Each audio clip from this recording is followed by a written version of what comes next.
2015 has been a big year for utes, with all the big players scoring all new generations or at least a big facelift.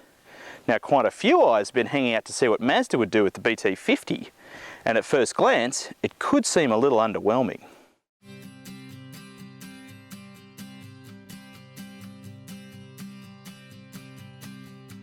The sheet metal is all the same, with the biggest visual changes being new lights, alloys and a few new colours, unlike the all-new front its Ford Ranger mechanical twin scored a few months ago.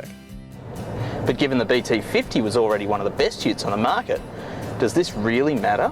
The BT-50 is still available with a choice of single cab, freestyle cab, with rearward opening doors and occasional back seats, or the most popular dual cab body, and all are available with either 2 or 4-wheel drive.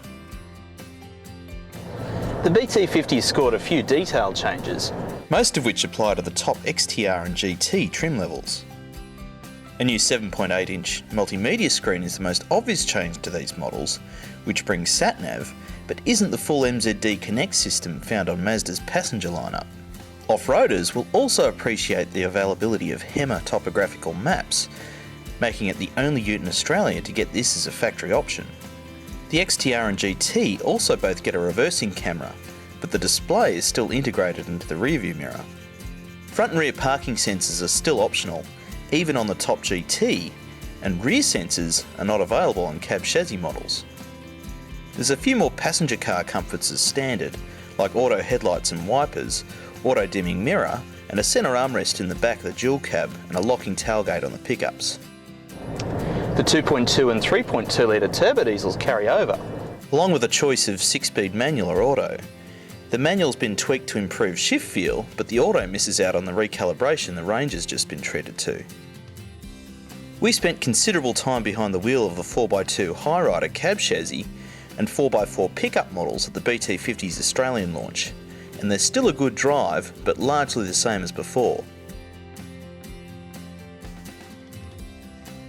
Without a load in the back, the suspension is stiffer than an Amarok or high-spec Ranger, and the BT-50 still has the heavier hydraulic steering system, but it still handles as well as the best of them. Cabin noise has improved slightly over the previous model, but the BT-50 misses out on the full insulation pack applied to the high-spec Rangers. So you won't mistaken them for passenger cars, but they're otherwise quite composed and capable of long highway journeys, and the 4-wheel drives do a great job off-road.